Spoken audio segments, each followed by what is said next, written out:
team who are the leaders on this specific topic, and we are so happy to welcome them both to share their awesomeness and their knowledge about the 501c3 basics in terms of legal and governance. So with that, I will pass it to you both, Amanda and Angelica, to please introduce yourself and get us started on the session. Yes. Well, good morning, everyone. Extremely excited to be with all of you guys here today. My name is Angelica Suarez. I am a philanthropic partnership manager. Very weird title. What that means is that I support with capacity building nonprofits that are with the Miami Foundation cohort. I am also one of the coaches here at Resilia, where I specialize in strategic planning, fundraising, and people operations. I'm excited because I get to watch in action one of the coolest, most amazing people I have ever met in my life, which is Amanda. I will tell you, I'm always afraid about this topic, even though I have led 3 organizations that as a former executive director, this topic has always created in me a little bit of anxiety. Am I doing the right thing? Am I completing everything that is needed on time? And so I think that one of the greatest takeaways, besides the incredible information, is that Amanda makes this subject that feels so intimidated, so peaceful for you. So that is all I will be bringing today's session. Amanda, take it away. Hi, everyone. My name is Amanda Kemp. I am on the customer success team here at Resilia, and I started my journey at Resilia on our formation team. And so I have come up in nonprofits with about a decade at the Y and some grassroots organizations prior to that. And I love administration. I love payroll. I love accounts payable. I came in doing formation and all of this paperwork. And what's been such a treasure about that work is I know that so many in this space don't love that. And so one of the great things about Resilia and Radical Partners is finding ways to make that approachable, to make it easy, right? This is not inventing the wheel every time you have to approach this. So we've got a really great checklist to go through today. We've got tools to get you through it. And we're going to talk a lot about why it matters, and it's not because it's paperwork. So I'm just so excited to be here today, and we'll get started in just a minute. All right. Give me 1 second, sorry. Amanda, so I can change screens really quick.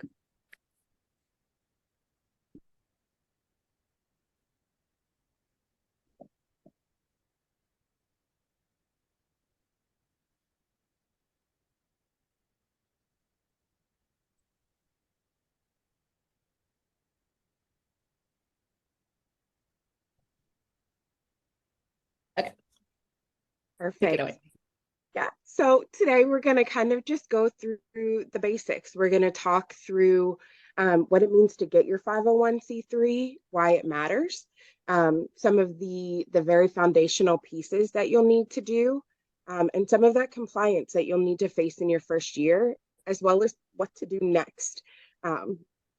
So we kind of, on the next 2 slides, you can kind of go quickly through because we did this, but I do also want to introduce Resilia. And Resilia and Radical Partners have very much the same goals in mind. We want to ensure that we're strengthening community organizations to create a more equitable America. We believe that nonprofits are very much foundational pieces of equity, diversity, inclusion, and the way that we can build a better world from the ground up. So I'm so proud to be part of Resilia and so grateful to have a partner like Radical Partners to have these sorts of discussions. Not again. And we kind of went through our introduction, so we'll skip here. We'll spare you. But we're going to start today with the musts. And I think we were talking before we hopped on today. This is a topic, especially at 9 o'clock in the morning, first thing you're coming in on a Thursday, you're almost to the end of the week, and you're like, I guess I'll sit through this conversation on 501c3 and legal. But I think it's so important to frame it very differently. And that's what we're going to try and do throughout our time together today. You know, this is not just paperwork. Everything that you have to do as a nonprofit is building trust in your community. It's showing that you are trustworthy, that if donors invest their dollars with you, they're going to be put to the right place, that if clients come to you, you know, it's not a joke. You know what you're doing, and you're really doing things in the right way for your community. No. There we go. To make sure that you are a trustworthy partner for everybody that you're working with. So let's start with these musts. Many of you, and if you want to click one more time, many of you have already established your organizations, and you might already have your 501c3, but we still wanted to share a basic overview of what that might mean for anybody who hasn't. And as a good refresher for anybody who has, when you're getting started establishing your organization, it's really important to get those basic details down, right? It's not just about the name. It's not just about, I want to do something good. We want to focus on building your board. And then we really also want to focus on your mission, thinking through what it is that you're going to do for your community. So solidifying your board members, they're an important part of what it means to be a nonprofit organization. And they're also a requirement as you're beginning to get started. They're going to be your biggest advocates. And so you want to ensure that you're choosing people who are passionate about your mission and who are ready to put the time in.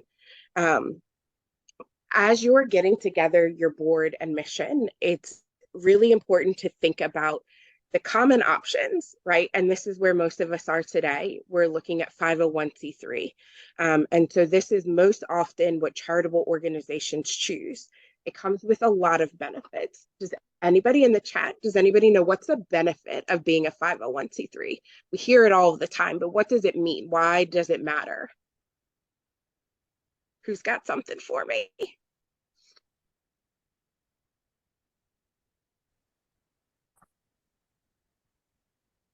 Yep. So you're tax exempt. And this is also something that people like tax exempt. What does that mean? It means you're income tax exempt as a business for the IRS. And so all of the income that is coming in, as long as it's related to your mission, and there are cases where it won't be, you don't have to pay income tax. That's a huge deal for an organization who is trying to serve a mission. The other thing that somebody called out, I think, is the most important thing for me to think about is that it's tax deductible donations for your donors. So it's very possible to be a nonprofit without being a 501c3 tax exempt nonprofit. But those tax deductible donations for your donors is often kind of that threshold or flip to why you might want to put in the extra effort to become a 501c3 nonprofit. It makes it just a lot more beneficial for those donors. Additionally, most federal and foundational grants require you to be 501c3. It's beneficial to them to give to 501c3 organizations. So you are opening a lot of doors for yourself by pursuing this. So let's talk about the actual steps to become a nonprofit now. You've got your board, you've got your mission, you've decided that a 501c3 is the right thing to do. And so you need to incorporate in your state. This is usually a really simple process. Florida in particular is a little bit difficult. They have the ability to apply online, but if you complete your application in Florida online, it does not allow you to add some additional clauses that are required by the IRS. And this is something that many people probably are not thinking about as they're going through, but it is something that can cause your application to be rejected when you go to put in that 501c3. So if you want to click one more time, we've got a screenshot. There are ways to kind of go with this. So it's really, really nice in Florida that you can file, and you'll see right under the filing services, you can create a new nonprofit. If you do that, or if that is what you've done in the past, make sure that you go back and also file an amendment. And it needs to have what the IRS calls purpose and dissolution clauses. And at the end of this, or with that link that has been shared, we put a block of that language so you don't have to go look it up or understand what that is. We'll make sure that you have that as you leave. But it is required for the IRS. And what it states is that the purpose of your organization is to be a charitable organization according to the IRS, and that upon dissolution of your organization, all of your assets will go to other charitable purposes. And that is required as you're pursuing your 501c3. In Florida, again, if you do online, you need to file an amendment, or you can do the whole process start to finish through mail, and it will allow you to put that in an attachment so that you've got it right off the bat. So Florida is a weird state to meet that IRS requirement for 501c3. So making sure that you are aware of that, and anybody has a chance to go back and do that if you have not already. All right. The next thing is to get your EIN. And often we see folks get their EIN, and EIN is the social security number for your business. It's your tax ID with the IRS. It's what you're going to use when you're providing a donor, saying that we are tax exempt. It's what you're going to use to open your bank account. It's just an identifying piece of your organization. We see people go in and they'll apply for the EIN before incorporating, and then they're going to find themselves in a snag because the name that you got your EIN for has already been claimed in your state. And so you cannot, then your name won't match up. So we always recommend to incorporate first and then get your EIN. We often see also, if you want to click to the next one, when people are filing for their EIN, there's a bunch of options. And what's really important as a nonprofit is to click that last one, that other option, to bring up that you are a nonprofit. We'll often see folks that end up choosing LLC or sole proprietor, and it ends up setting up the incorrect tax accounts with the IRS. And it's undoable, but it's not ideal. So you really want to make sure as you're setting things up, you're doing everything as a nonprofit. It will save you a lot of trouble and headaches down the road. And I also do see that there's an organization as an LLC. You will probably want to reincorporate as a corporation. Almost all nonprofits are corporations, and that's really important with the IRS. It's very rare that they will accept an LLC to be a 501c3 tax exempt. So you do want to make sure that you will be a corporation, and in Florida specifically, a nonprofit corporation. Which brings us to our very last little bit to becoming a 501c3, and this is your 1023 application. This is where a lot of people start to feel really intimidated. I've got to apply to the IRS, and this is such a long form, and what do I do? But the IRS, believe it or not, has made this simple. It's all available online. They offer a streamlined version if your organization is smaller or less complex. And it's really not as crazy as you think it might be. When you're applying online, as you answer questions, it will not bring up questions that are unrelated to you, like in the old paper version.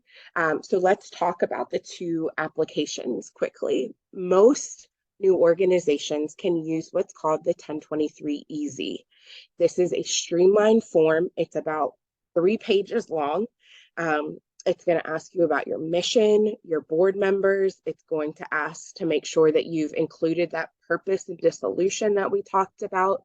And that's about it. It takes 3-ish months to be approved, although times can be longer or shorter than that, and you get your 501c3. It's meant for organizations who are expecting $50,000 per year or less in their revenue. And that's only in the first 3 years. You can exceed that if something happens and you get a great grant or a partnership.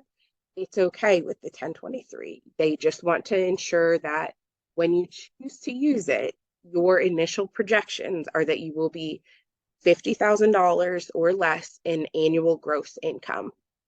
The other form is the 1023, and a lot of people get very intimidated by it. I promise it's not that intimidating. This is for organizations who expect to be over 50,000. If you're a church, if you're doing low-income housing, if you're a hospital, a school. So there are certain types of organizations that the IRS just inherently wants more information about to make their determination. If this is the one that you will need to file, make sure that you have a narrative ready about what your organization is going to be doing. You'll need to have 3 years of a projected budget, and you will also need to have bylaws and conflict of interest prepared in advance, which we're going to talk about more. So both of these, if you have not already completed your 501c3, I promise are not nearly as intimidating as they have been in the past. It's all done online and through a guided system with the IRS. If you want to do the next click. So this is kind of what the forms look like, and pay.gov is where that you will log on to complete either of these applications. We're going to head into kind of our next section. So if you have any questions here, oh, and this is what it'll look like. So these are your 3 documents that you have to have. These are your foundational documents. So it's your articles of incorporation, your EIN, and that determination letter. And so these are the documents and what they will look like that you need to make sure your organization has at the ready for pretty much anything that you're going to do. And I will address quickly, I saw a question in the chat. If you file the EZ or the 1023, at the end of the day, your 501c3 is the same, and it's for life. As long as you remain compliant, you don't ever have to reapply. The only thing that will change based on the money, if you exceed that 50,000, is the tax return that you'll have to file at the end of the year. So I think a lot of people are like, I'm going to be under 50, but one day I'd like to be $1 million, and that's okay. Use the form that's appropriate at the time that you're applying.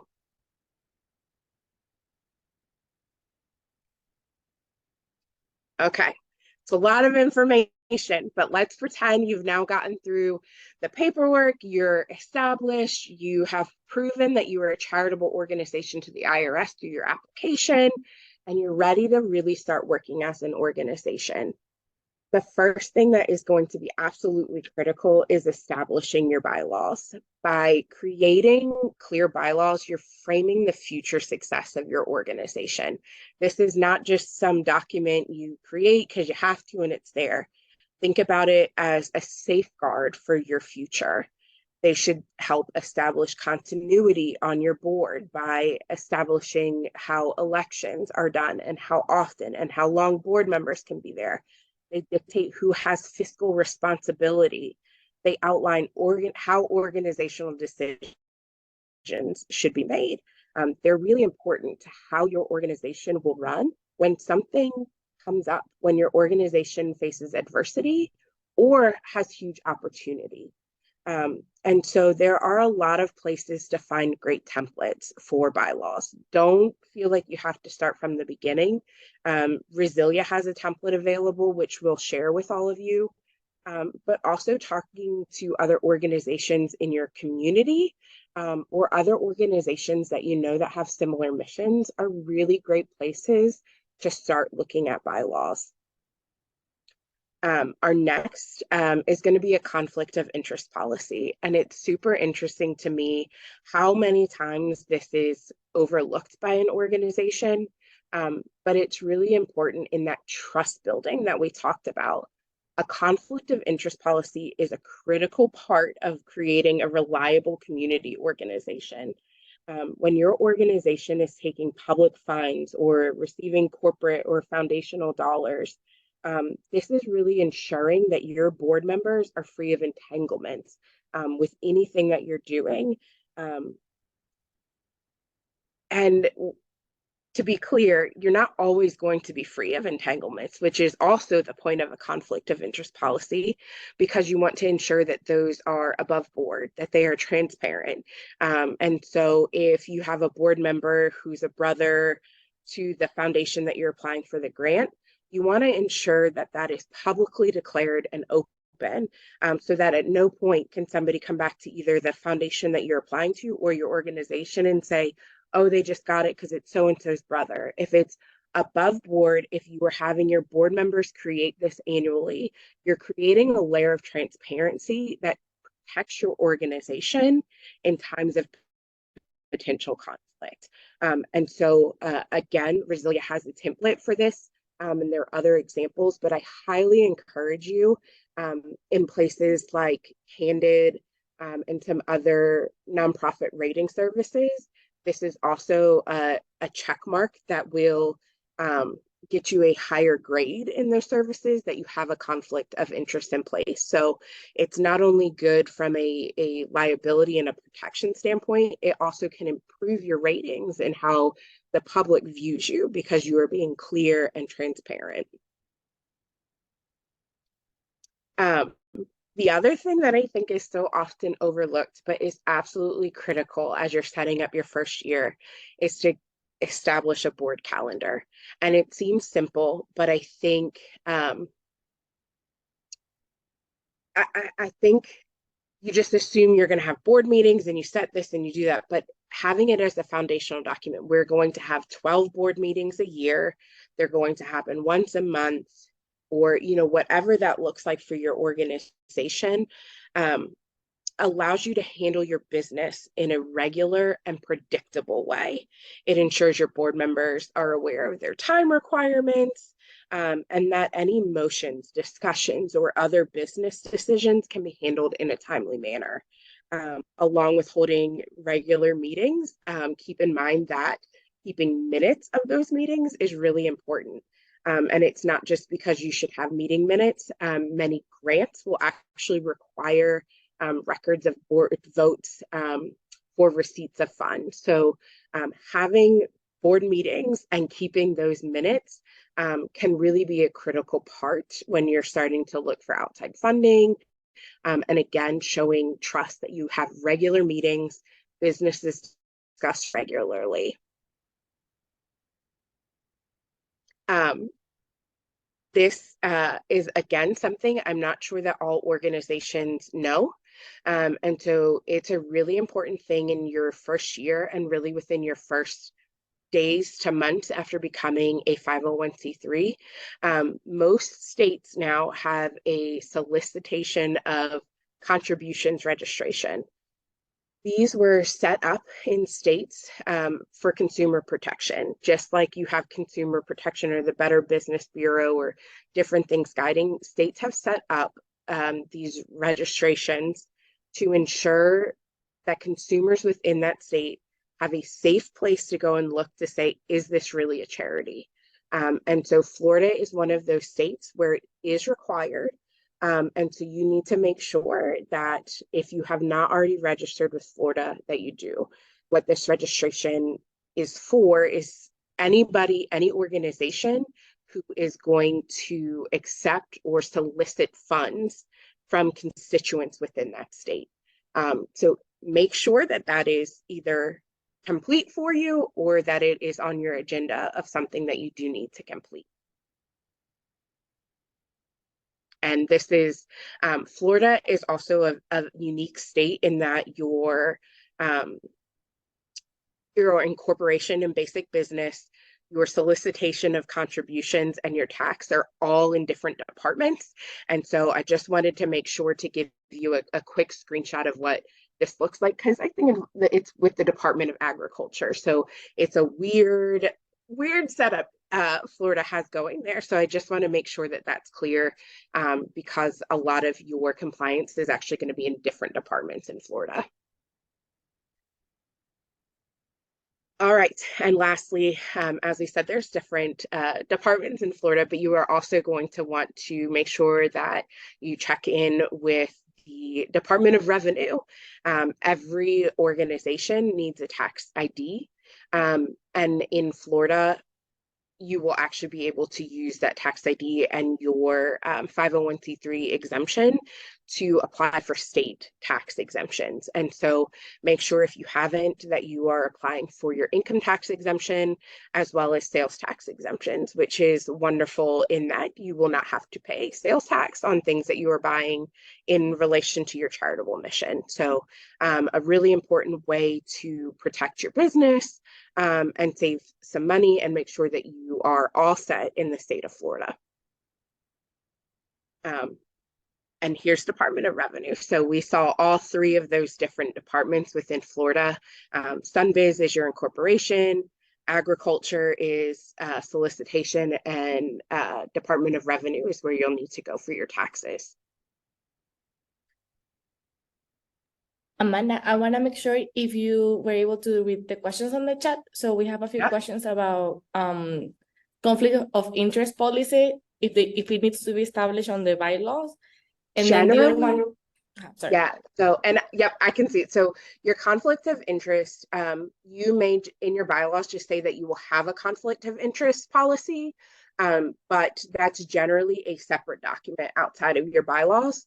And it generally ends up basically being something that you ask of your board members every year to ensure that any of these points. So do you work with anybody who we do banking with? Do you work with anybody who we do funding with?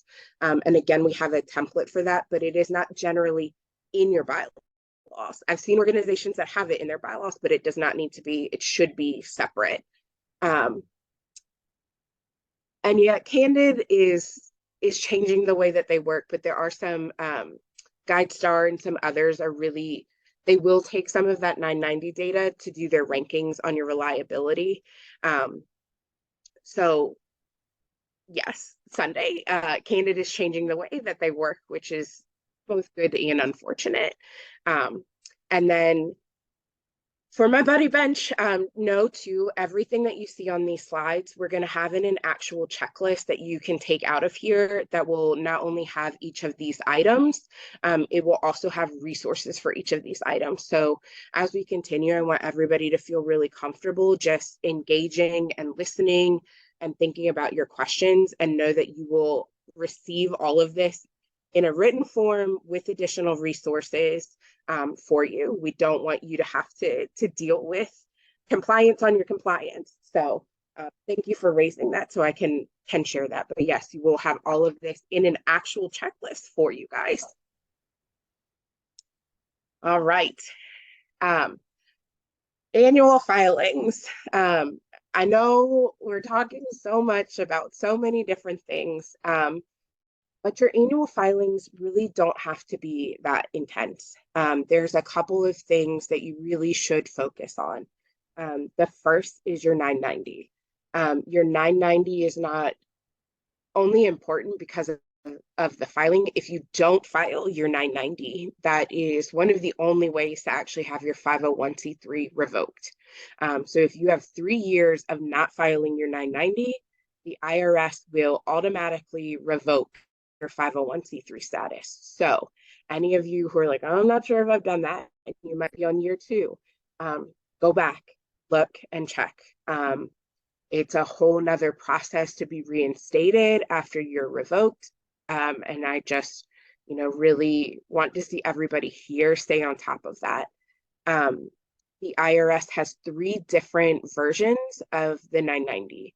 What you have to fill out will be based on your income. If you are under $50,000, there's the 990N. It'll take you 10 or 15 minutes to fill out, so there's really no reason not to. The 990EZ is the next kind of bracket, and again, it's just looking at your basic income for the year and where that money is going out. So it's a quick form that you can look up to make sure, when you're setting up your accounting as a new organization. I always really recommend starting from that form to make sure that you are grouping things in a way that makes sense that you're going to have to pull out to report. And then for much larger organizations, I think it's like 500,000 or above, so significantly larger. There's the 990, which is a much bigger form. And at that point, we generally recommend that organizations are working with an accountant or a CPA. you're at a large enough place that it really makes sense to do that. And it's a protection for your organization to make sure things are done right. For most organizations, your 990 is going to be due on May 15th, but they are due on the 15th of the 5th month at the end of your fiscal year. And so for anybody whose fiscal year is calendar and ends on December 31st, it's May 15th. So one of the things that we are going to share is a list of how do you choose which one's the right one, and then a quick overview of what each of those look like. I'm going to click the next click. The next thing is in Florida, your charitable solicitation registration needs to be renewed annually. And so making sure that you complete that's on your calendar. And it is due on the anniversary of your initial filing. And so that might be something y'all really want to think about if you haven't done it, doing it right towards the end of the year so you know every year this is when it's due. And what it is going to try and capture, again, is some financials, what donations you have coming in, and how are you using them to charitable purposes. Florida also requires an annual report, and this is super easy. Everybody put it in your calendars right now. It's due on May 1st. What an annual report is a really simple report. This is not one that you need to worry too much about. It's capturing, has your board members changed, has your address changed.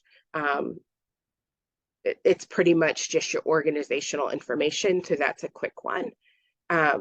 The solicitation is on, the renewal for the solicitation of contributions is on the anniversary of you filing with Florida every year, not with the IRS. Yep. And this is, again, your annual report in Florida will be with Sunbiz, and you're able to fill it out online. So it's a really quick and easy thing. Make sure you've got May 1st and you're just in there and filing this every year. All right, let me kind of pause for a second, let everybody kind of digest. Let's get a little groove in. We've talked through the basics, the down and dirty, the nitty gritty of what you gotta do. Doesn't look like anybody's asleep yet, so I'll take that. It's a lot to go through. And you know, I really do want to iterate before we continue that it's not just about filing the paperwork. Every one of those pieces that you're filing are opportunities to show the public what it is that you're doing as an organization, how you're putting money to good use, and building trust. So just keep it in your mind. You know, my old CEO used to say, no money, no mission, right? You got to have that money. You have to be able to create donors, create advocates, and compliance is a big way to do that. So when you're dreading doing it, just think about the fact that you are enabling your organization to continue to do the work that you're doing. It's not just filing paperwork. Now, we've talked the basics. Let's talk about even better if. So you've gotten through your first year, you've got some things in place. Now let's talk through, what do I do now? Strengthening foundation. After you establish those musts, it's really important to continue to work on the areas of your organization that you've established in those first steps. And these are areas that might be looked at by funders or even private donors to establish the trustworthiness of your organization. And so one of the biggest things that I think is absolutely critical is establishing your financial policies. So how are you going to be doing your accounting? How are you, who has the ability to be in your checking account? Who makes financial decisions? How are financial decisions made? How are you going to keep records? And these are things that we don't often want to dive right into because a lot of us are not necessarily fiscally minded, right? We're mission minded. But if you do not push yourself to create that foundation, you are creating the potential for some cracks in the future. And so spending some time right off the bat to really develop something like your financial policies is going to, again, ensure that down the line, you're set and ready to go. Creating your annual budget. This is the worst, right? Nobody likes budget time. It comes up every year as a new organization, adding another layer of intimidation. I've never done this before. What does a budget look like? You know, we don't know if we're going to get money in. We don't know what things are going to cost. In your first years, that's what makes it more important. Because if you don't have an outline to start from, as you continue, you're not going to know how to adjust up or down. You're not going to see the holes that existed. You're not going to see the opportunities that existed. And so I really encourage you, even when you're like, I don't know what this year is going to look like, to map it out. Do the best that you can and know that in your first couple of years, there's a good chance that you're not going to hit your budget exactly like you thought you would. And that's okay. That's what allows you to learn, to guess better the next time. That's what allows you to say, I really need more funders on this topic. And so I'm going to dedicate a lot of my fundraising in this area. For you to say, oh man, this program costs way more than we thought. Maybe we need to back off of this and redirect. And so that budget is just more important in your first years, I think, sometimes than in the later where it's more predictable. This is a guiding light for how your organization is going to run.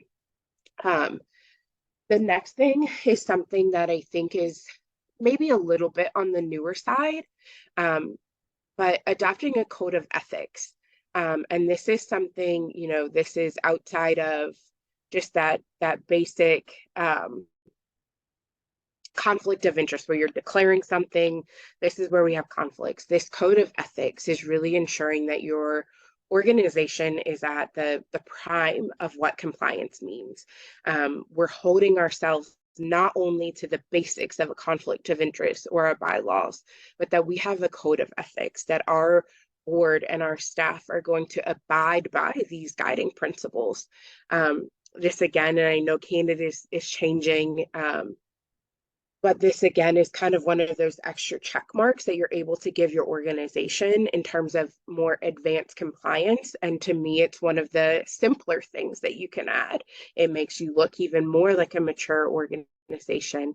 It adds a lot of trustworthiness, especially for those who are working with vulnerable communities, showing that your entire organization is going to abide by these ethics is really important. Next is strategic planning.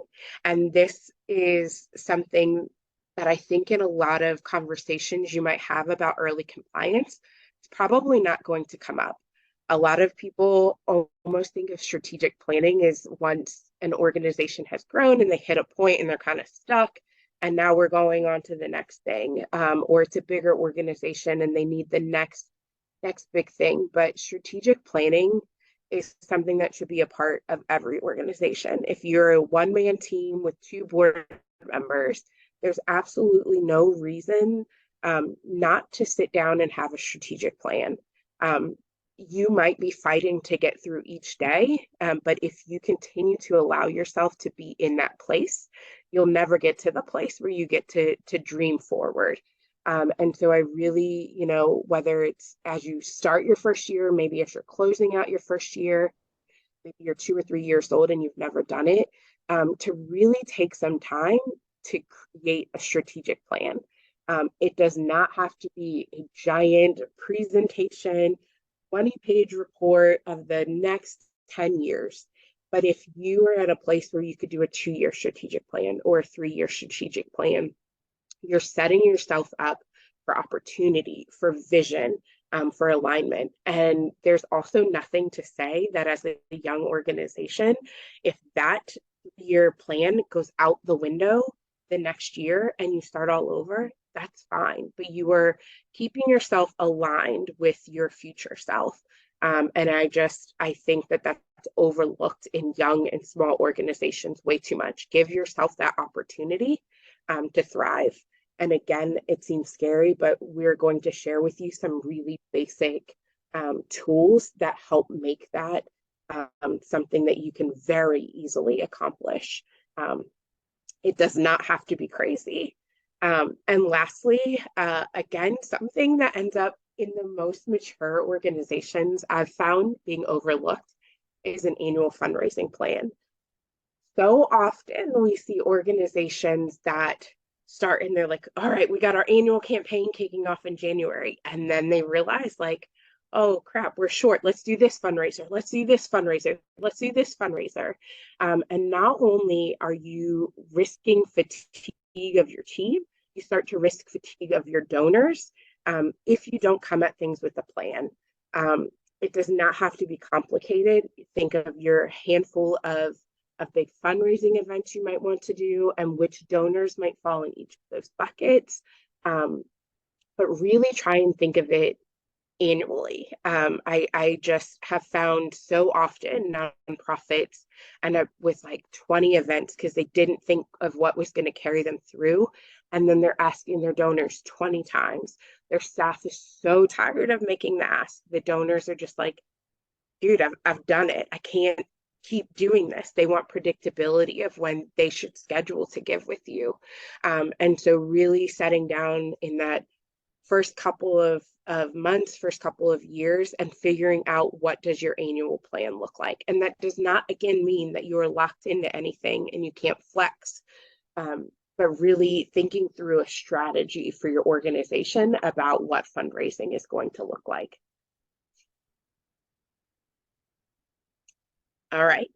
And the last thing that we are going to dive into today is your board.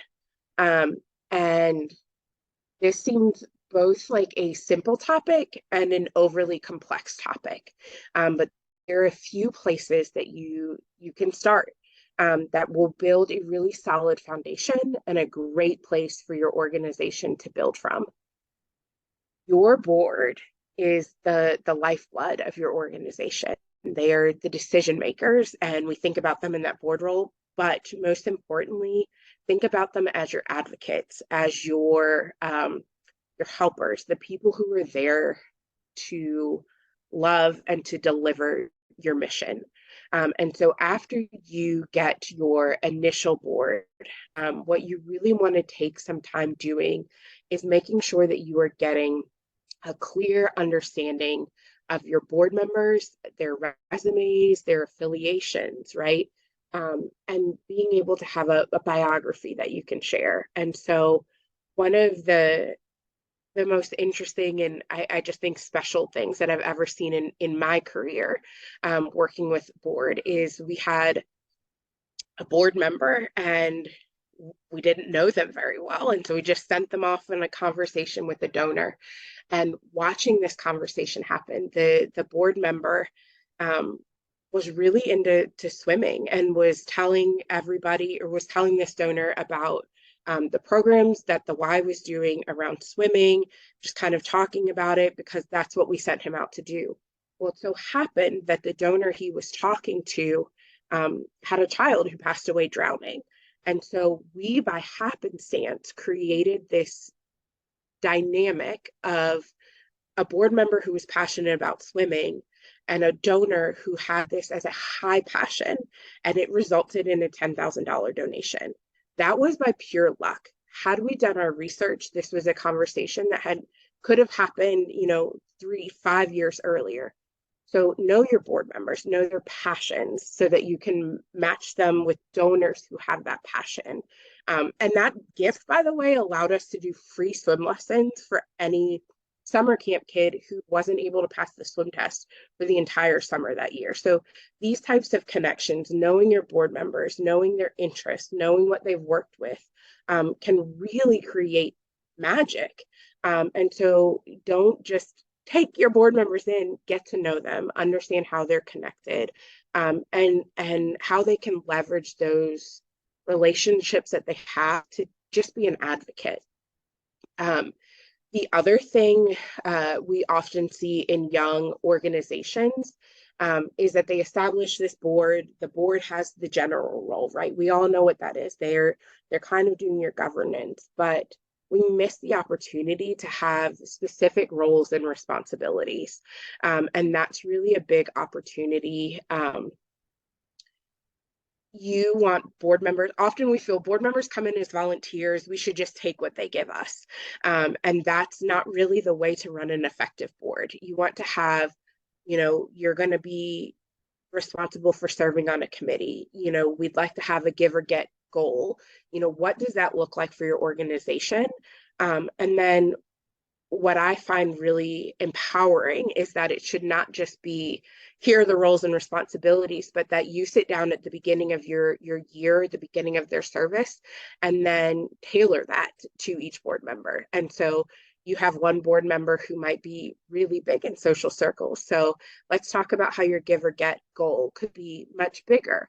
You might have somebody who's just a really great youth partner. How can we work with you to create partnerships with other organizations? And so take the time to not just have board roles and responsibilities, but how you can adapt those to each board member's strengths. And then lastly, this is one in my 10 years in nonprofit board work at the Y, we did not do nearly enough. And I think it's so important is evaluating your board members. And this does not mean giving them a test. This does not mean, like criticizing them, right? But your board members came to your organization because they have a heart for what you're doing, because they want to be there and they want to see you do better. And if we do not take the time to check in with them and say, hey, you're hitting these goals, you're smashing these goals, and just letting them know how grateful you are, or to say, hey, we set these as some goals or responsibilities for you and you're not quite hitting them. Is this something that we should move to somebody else so that it's getting done? Or, is this, do you need a different opportunity? But having those conversations, I think, is so missed. I think we ended up having a lot of board members that just sat on the board. They had their list and they might do it or not do it.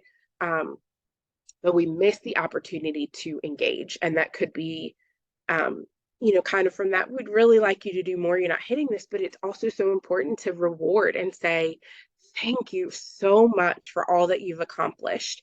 And I see Dr. Mickler, we are going to share a performance evaluation template with you all. So that is something that is in that document as well. But I think that that's something, even for a young organization, that's so important to consider, is to have those check-ins with your board. So you're not just sending them off into the blue horizon. All right, so we're going to take a quick second, and just in the chat, I would love to kind of understand, and then hold on, Ontaria, a board member service is kind of up to your organization.